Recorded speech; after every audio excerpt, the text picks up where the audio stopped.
One of the ways that modern psychiatrists and school counselors are trained to force parents to accept their kids being trans is by presenting them a false binary choice. It goes something like this. Would you rather have a living daughter or a dead son? With the implication being that you either accept your child's gender transition or they'll likely kill themselves. It's sort of like a hostage situation that many parents find themselves in, being told that if they don't accept their children's new identity, well, it's tantamount to straight up killing them.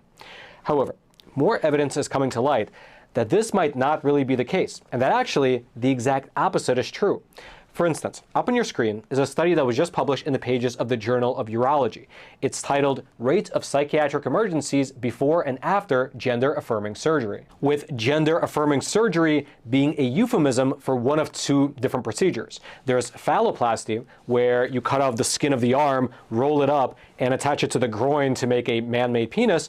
And then there's the exact opposite. There's vaginoplasty, which is the brutal surgery where a doctor removes the penis and the testicles and leaves in its place a man-made hole. If you, for some reason, don't want to sleep at night, head on over to YouTube and watch some videos that show how that particular surgery works. It's not a pretty sight, to say the least.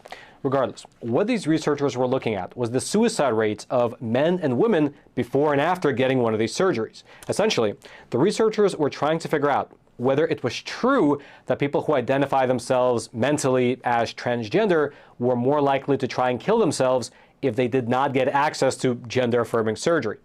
And so what the researchers did, was that they analyzed the records of patients over in California, the records that they were able to acquire from the Office of Statewide Health and Planning Development. They were looking at data in a 6-year time span between the years of 2012 and 2018, and in total, they had access to 1,226 patients, 869 of them who received vaginoplasty and 357 who received phalloplasty.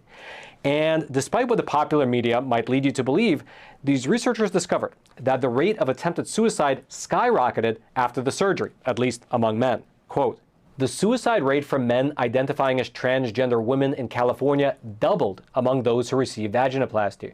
More than twice as many men who identify as transgender women had attempted suicide after receiving the surgery when compared to those who had not undergone the procedure." Meaning that men who had their penises cut off surgically wound up being twice as likely to try and take their own lives after the fact compared to before.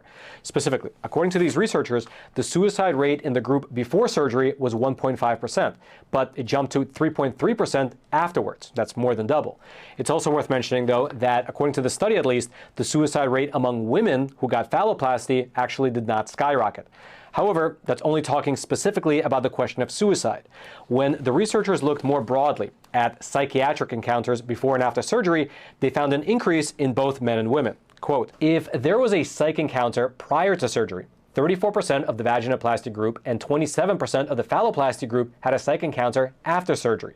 At least one ER, or inpatient psych encounter, was reported in 22.2% of vaginoplasty patients before the surgery. After the procedure, 33.9% of vaginoplasty patients who had a reported psych encounter beforehand experienced another. For phalloplasty patients, it was 20.7% before the surgery and 26.5% afterwards.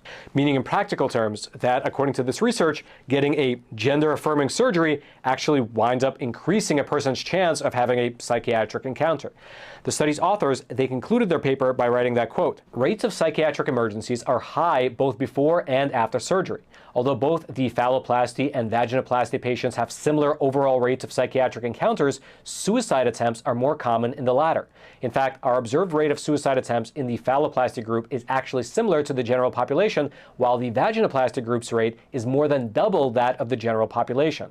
Patients undergoing vaginoplasty with a history of prior psychiatric emergencies or feminizing transition are at a higher risk and should be counseled appropriately." Furthermore, it is worth mentioning that the conclusions of this California study are not alone. They were actually affirmed by another study that was published over in the country of Finland. Quote, "A major new study out of Finland found that providing cross-sex hormones and gender transition surgeries to adolescents and young adults did not appear to have any significant effect on suicide deaths.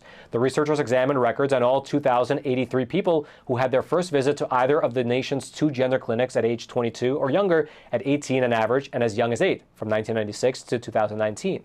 These researchers put together a comparison group of nearly 17,000 Finns as a control group. This included 8 people for each gender distress person matched to their age and birthplace. And so this study had the gender-affirmed group as well as a control study with them being matched by where they live and where they're from and their age to make it an apples-to-apples comparison. And among the group of people who were gender-affirmed, there were 55 deaths, including 20 by suicide. Quote, of the 55 deaths in the study population, 20, or 36%, were suicides.